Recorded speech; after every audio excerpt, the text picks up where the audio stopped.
మరి ఎందుకు రోజు రోజుకి తన ముఖం వికారం అవుతుంది? భూమికి రోజు రోజుకి సృష్టి తన ముఖాన్ని ఎందుకు మార్చుకుంటుంది? గడ్డెండిపోతుందట, భూమి దుఃఖిస్తుందట. ఎందుకు ఇదంతా జరుగుతుందని కింద చెప్తున్నాడు చూడండి. అతడు మనంతము చూడని దుష్టులు చెప్పుకొని చుండగా దేశములో నివసించే వారి చెడుతనం వలన జంతువులు, పక్షులు, చెప్పండి, ఎనమరాజు మీద సైంటిస్టులు అందరికీ తెలియాల్సిన బైబిల్ సత్యం ఏంటి చెప్పండి? బైబిల్ ఏమని చెప్తుంది? జంతువులు ఎందుకు సమసిపోతున్నాయి? ఎందుకు సమసిపోతున్నాయట? జంతువులు, పక్షులు ఎందుకు సమసిపోతున్నాయి అంటే లేదా ఈ కార్బన్ డైఆక్సైడ్ ఎక్కువైపోయి, పొల్యూషన్ ఎక్కువైపోయి కదండి, పాపం ఎక్కువైపోయి ఇవన్నిటికీ కారణం జంతువులు సమసిపోవడానికి, పక్షులు సమసిపోవడానికి. ఇవన్నీ ఎందుకు ఇలా జరుగుతుందంటే భూమి ఇష్టపడలేదట మనకు సేవ చేయడానికి. భూమి తన స్వతంత్రంగా మనకు సేవ చేయడానికి ఇష్టం. అంటే పంట ఇష్టపడి మనకు పంట ఇవ్వట్లేదు, వీచే గాలి మనకి ఇష్టపడి గాలి ఇవ్వట్లేదు. అంటే మరి ఎందుకు ఇష్టం లేకపోయినా ఎందుకు చేస్తుందంటే ఆయన చెప్పాడు కాబట్టి చేస్తుందట. మనం పాపం అనే దాసత్వంలో ఎలా ఉన్నామో అది కూడా దాసత్వంలో ఉండే పరిచయం చేస్తుందట. పెద్ద ఆయన ఏమంటాడా అని ఆ పెద్ద ఆయనకు లోబడి సేవ చేస్తుంది తప్ప అసలు నీ మనసులో నీకు ఫ్రీడమ్ ఇచ్చాం, దేవుడు ఏమండో నీ సంగతి ఏంటని చెప్తే ఒకేసారి చెప్పండి ఏమవుతుందో చెప్తాం. భూమి ఫుట్బాల్లా మనకు అవార్డు ఆడద్దాడు, గుర్తుపెట్టుకోండి. భూమి ఏమొద్దండి, జస్ట్ ఇలా తిరుగుతుందో క్రమంగా. ఆ తిరిగి అలా సూర్యుడి దగ్గర పోయింది అనుకోండి, అంతే మటాస్ అయిపోయాం అంతే. ఆ తిరిగి పెద్ద దూరం అవసరం లేదండి. ఆ సూర్యుడి నుంచి ఇలా దూరం జరిగిపోయింది అనుకోండి, ఇలా ఒలింపిక్ జ్యోతుల్లో నిలబడిపోతాం అందరం, తెలుసా? ఇలా బ్లడ్, ఎందుకంటే ఈ శీతల లేదంటే ఈ చలికి ఈ బ్లడ్ ఏమైపోతుందంటే లోపల స్టక్ అయిపోద్ది. బ్లడ్ స్టక్ అయిపోతే ఎముకల్లో గుజ్జు కూడా స్టక్ అయిపోతుంది, అంతే ఉండిపోతాం ఇంకంతే. భూమి అది లోబడుతూ అలా ఉండి అలా సేవ చేస్తుంది. అంటే ఈ ప్రకృతి, సముద్రం అక్కడి వరకు వస్తుంది, అలా ఆగిపోద్ది. ఎందుకు ఆగిపోతుంది? ఎవడన్నాడు సముద్రం ముందుకు వెళ్ళి సముద్రం మీద తొడగొట్టాడట. సముద్రం ముందుకు వెళ్ళి ఇది మామూలు బ్లడ్ కాదు అన్నాడట. ఎవరిని? సముద్రం మధ్యలోకి వెళ్ళి కొట్టాల్సింది. నా మాటలు అర్థమవుతున్నా లేదో? సముద్రం ముందు తొడగొట్టిన ఇక్కడ తొడగొట్టని ఆగిపోద్దండి, గుర్తుపెట్టుకోండి. సముద్రం ఆయన చెప్పాడు కాబట్టి ఆగిపోద్ది. గాలి అంటే కొన్నిసార్లు ఎందుకు తన విపరీతమైన ధోరణి ప్రకృతి చూపిస్తుందంటే పాపం ఎక్కువైనప్పుడు దేవుడు అక్కడ పర్మిషన్ ఇస్తే ఈ ప్రకృతి మన మీదకి తిరగబడుతుంది. సునామీలు అందుకే, వైపరీత్యాలు అందుకే, భూకంపాలు అందుకే, ఇవన్నీ అందుకే. మరి ఇవన్నీ పోవాలి అంటే ఎప్పటి వరకు అంటే ప్రకృతి అంటుంది ఆ 8:22 చదువుదాం ఒకసారి.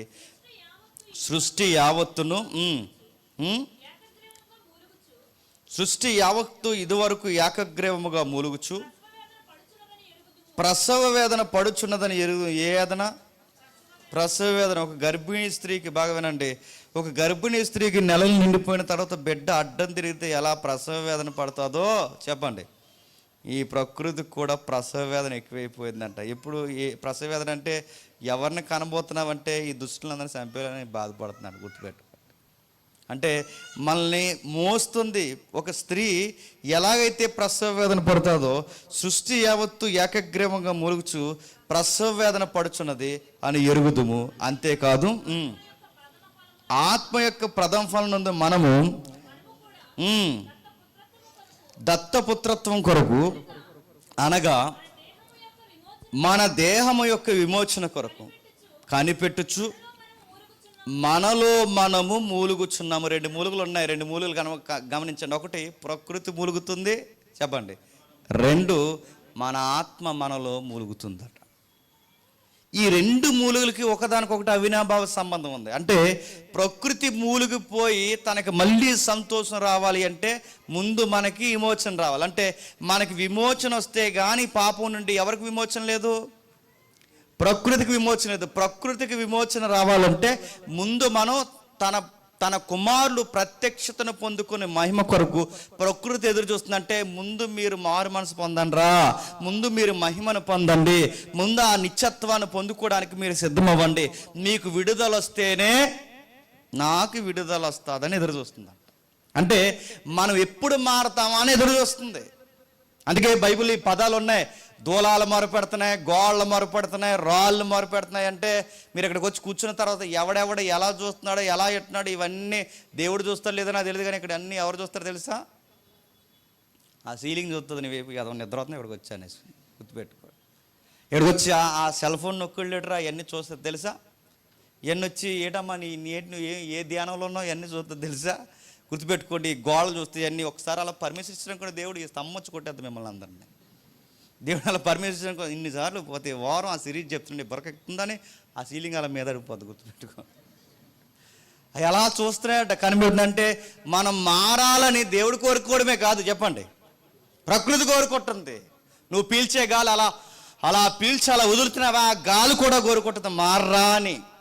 నువ్వు తినే తిండి కోరుకుంటుంది మారవా అని. మనల్ని అందరినీ అంటే ఈ ప్రకృతిలో మనం నడుస్తున్న ఇసుక రేణువులు ప్రతిదీ నువ్వు మారితేనే మాకు విమోచన ఉంది. నువ్వు మారని, నువ్వు నడిచే మెట్లు, కూర్చునే బరకం ప్రతిదీ ఒక్కటేంటండి, మనం వాడుతున్న ప్రతి మెటీరియల్ మన మారు మనసు కొరకు ఎదురు చూస్తుంది.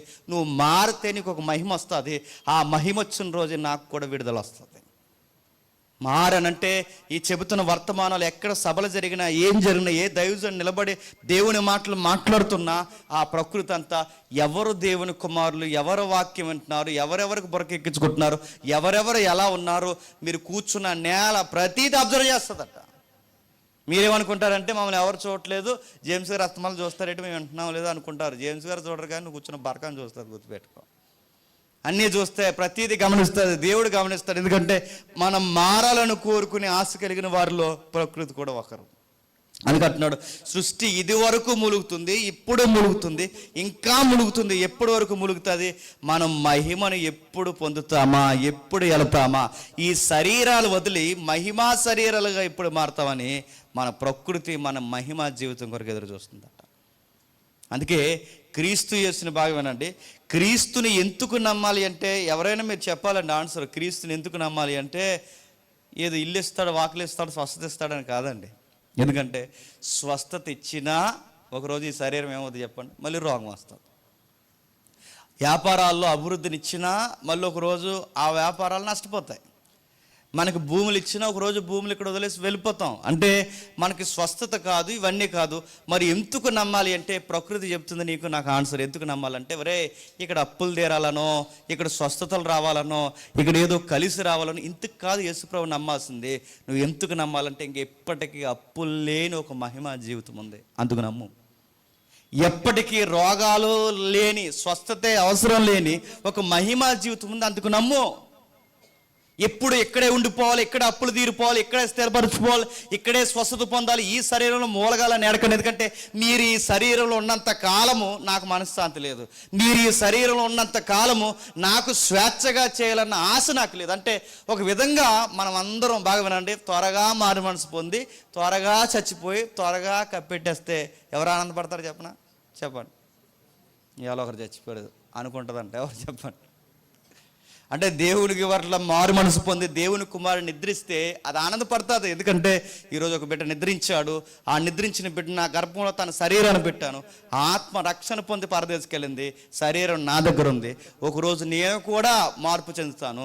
నేను మార్పు చెందినప్పుడు నాతో పాటు నాలో ఉన్న ఈ మానవ శరీరం కూడా కొత్తగా సంచరించుకొని మళ్ళీ ఆ ఆత్మ ఈ శరీరం సంధి చేయబడుతుంది. అప్పుడు ఈ బిడ్డ నిత్యము ఆనందంగా బతుకుతాడని మన కొరకు ఎంత తల్లిలాగా ఆశ కలిగి ఎదురు చూస్తుందట. ఇంతగా ఒక తల్లి ఎలా అయితే బిడ్డ బాగు కొరకు ఎదురు చూస్తుంది, ఈ ప్రకృతి కూడా మన కొరకు అంత ఆశ కలిగి ఉందట. నూతన జనం పొందుకో, నూతన జనం పొందుకో, నూతన జనం పొందుకో, నూతన అనుభవాలు పొందుకో. ఎందుకు ఈ నూతన జనం అంటే ఇందుకే ఈ నూతన జనం. ఎందుకంటే ఇది లేకపోతే యేసుప్రభువుని నమ్ముకున్న తర్వాత మనకు 3-4 కోట్లు ఇచ్చినా దానివల్ల ఉపయోగం లేదు. ఎందుకంటే కోట్లు ఎక్కడ ఉంటే మనమే పోతాం. యేసుప్రభువుని నమ్ముకున్న తర్వాత స్వస్థతలు పొందినా ఒకరోజు రోగం వస్తే చచ్చిపోతాం, దానివల్ల ఉపయోగం లేదు. మరి ఎందుకు యేసుక్రీస్తు వారిని నమ్ముకోవాలి? ఎందుకు ఈ నూతన జన్మ అంటే బైబిల్ చెప్తుంది ఎప్పటికీ వాడబారని జీవితం ఒకటి ఉంది, దాని కొరకు యేసుక్రీస్తు వారిని నమ్ముకో. ఇంకా బాగా అర్థం కావాలంటే ఒకసారి 2వ కొరింథీ పత్రిక ఒకసారి చూడండి. 2వ కొరింథీ పత్రిక 5వ అధ్యాయం, 2వ కొరింథీ పత్రిక 5వ అధ్యాయం మొదటి 5 వచనాలు చూద్దాం ఒకసారి త్వరగా. భూమి మీద మన గుడారమైన ఈ నివాసము శిథిలమైపోయినను చేతి పని కాక దేవుని చేత కట్టబడినది,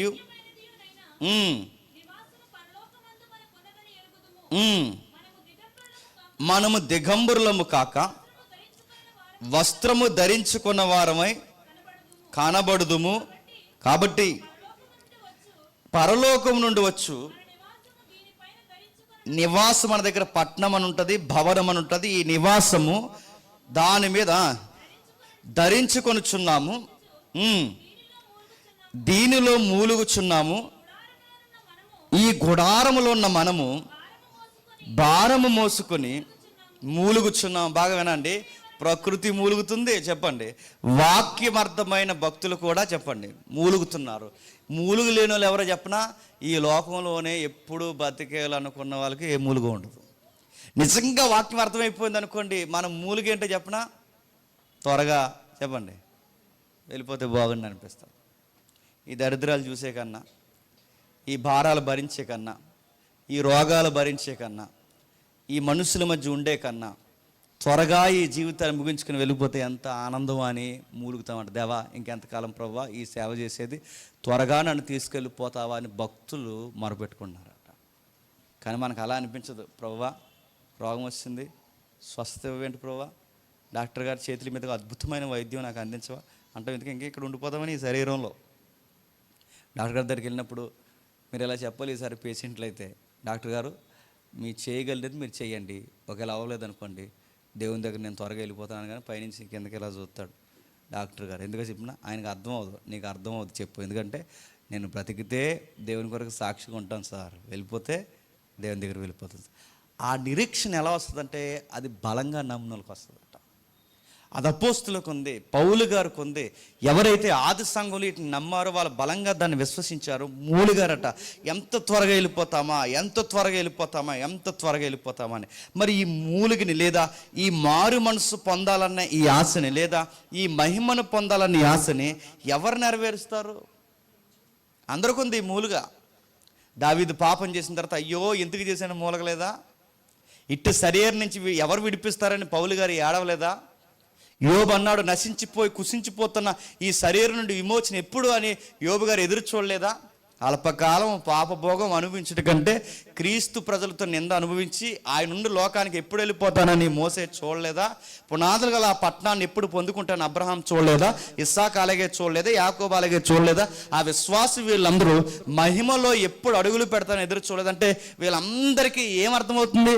త్వరగా ఈ నశించిపోయిన ఈ శరీరాన్ని, నాశనానికి లోనైన ఈ ప్రకృతి నుంచి ఎప్పుడు బయటికి వెళ్తామని ఎదురు చూస్తారు. ఎప్పుడు బయటికి వెళ్తామని ఎదురు చూస్తారు. ఈ మూలుగులో నుంచి ఎప్పుడు బయటకు వస్తామని ఎదురు చూస్తారంటే ముందు ఈ మూలుగులో నుంచి బయటికి రావాలంటే ఆత్మ శరీరం వేరవ్వాలి. ఆత్మ శరీరం ఏరై ఈ ఆత్మ నెమ్మది పొందే స్థలంలోకి పోవాలంటే ఆత్మకు కూడా రక్షణ భాగ్యం దక్కాలి. అంటే ఆత్మ రక్షింపబడాలి, శరీరము రక్షింపబడాలి. అంటే ఈ ప్రాసెస్లో ముందుగా రక్షింపబడేది ఏంటి? ఆత్మ రక్షింపబడుతుంది. మరి శరీరం ఎప్పుడు రక్షింపబడుతుంది? ఆయన వచ్చినప్పుడు శరీరము రక్షింపబడుతుంది. అంటే రక్షింపబడిన ఆత్మ ముందుగా పరిశుద్ధుల సన్నిధిలో అది రెస్ట్ తీసుకోవడానికి పోతుంది. రక్షింపబడిన ఆత్మ పరిశుద్ధుల సన్నిధిలోకి పోతే రక్షింపబడిన శరీరం ఒక రోజు రెండవ రాకల్లో తిరిగి లేచి ఈ రక్షింపబడిన శరీరము, రక్షణ పొందిన ఆత్మ రెండో మళ్ళీ ఒకరోజు జత చేయబడతాయి. ఈ రెండు జత చేయబడిన తర్వాత మళ్ళీ ఎక్కడ జీవిస్తాయంటే ఇదే భూమి నూతన భూమిగా మారుతుంది, ఇదే ఆకాశం నూతన ఆకాశంగా మారుతుంది. పరలోకము ఈ భూలోకము సంధి చేయబడతాయి. మళ్ళీ ఒక న్యూ లైఫ్, దేవునితో దేవుని గుడారంలో నిత్యము నివసించే ఒక జీవితాన్ని మనం ప్రారంభిస్తాం. ఈ లైఫ్ రావాలని ఎవరు ఎదురు చూస్తున్నారట? భక్తులు, వాక్యం అర్థమైన వాళ్ళు ఎదురు చూస్తున్నారట. రెండో ప్రకృతి ఎదురు చూస్తుందట. ఈ రెండు ఎప్పుడు జరుగుతాయని ఎదురు చూస్తుంది అంటే ఇది జరుగుతుందని ఎదురు చూస్తున్నాం. ఎదురు చూస్తే జరిగిపోద్దా? నూతన జన్మ నాకు కావాలనుకుంటే అయిపోతుందా? ఈ మహిమ జీవితం నాకు రావాలని కోరుకుంటున్నట్టు అయిపోద్దా? లేదు. ఈ ప్రాసెస్ జరిగించే ఒక ఆయన ఉన్నాడు. ఇప్పుడు రండి ఆ రోమపత్రిక ఒకసారి చూడండి. రోమిలికి రాసిన పత్రిక 8వ అధ్యాయం, త్వరగా రోమిలికి రాసిన పత్రిక 8వ అధ్యాయం, 8వ అధ్యాయం 22 నుంచి చదువుతాం. సృష్టి యావత్తు ఇది వరకు ఏకగ్రీవంగా మూలుగుచు ప్రసవ వేదన పడుచున్నది. అంతేకాదు ఆత్మ యొక్క ప్రథమ ఫలము నొందిన మనము కూడా ఆత్మ యొక్క ప్రథమ ఫలం ఎప్పుడు పొందుతాం? బాగా వినాలి. పరిశుద్ధాత్మని యొక్క ఆత్మఫలము ఎప్పుడు పొందుతాం? ఎప్పుడైతే నువ్వు వాక్యం వింటావో, రక్షకుడు నీ కొడుకు చనిపోయాడని ఎప్పుడైతే నీకు అర్థమవుద్దో, బలిపీఠాన్ని ఎప్పుడైతే దర్శిస్తావో, అక్కడి నుంచి నీకు ప్రారంభమవుద్ది యేసయ్య రక్షకుడు అని. అక్కడి నుంచి నువ్వు ప్రారంభమైన తర్వాత నీటి బాప్తిసం దగ్గరికి వెళ్తావు. నీరు ద్వారా నీకు ప్రారంభం వస్తుందా? కాదు. ఆ నీటిలో నిలబడిన నీకు ఆత్మ అనుభవం అనేది ఒకటి సంతరించుకుంటుంది. ఆ ఆత్మ అనుభవం అనేది ఎప్పుడైతే నీకు సంతరించుకుంటావో, ఆత్మ ప్రథమ ఫలాలు అనుభవించడం స్టార్ట్ చేస్తాం. ఆత్మ మొదటి ప్రథమ ఫలం సంతరించుకున్న తర్వాత, ఆత్మ యొక్క ప్రథమ ఫలం పొందిన మనము కూడా దత్తపుత్రత్వం కొరకు, అనగా మన దేహం యొక్క విమోచన కొరకు కనిపెట్టుచు మనలో మూలుగుచున్నాం. అంటే ప్రస్తుతానికి బాగా వినాలి, నేను ముగిస్తాను. ప్రస్తుతానికి ఆత్మీయంగా మనం ఏం అనుభవిస్తున్నాం? ఆ జీవితం ఉందని అనుభవిస్తున్నాం.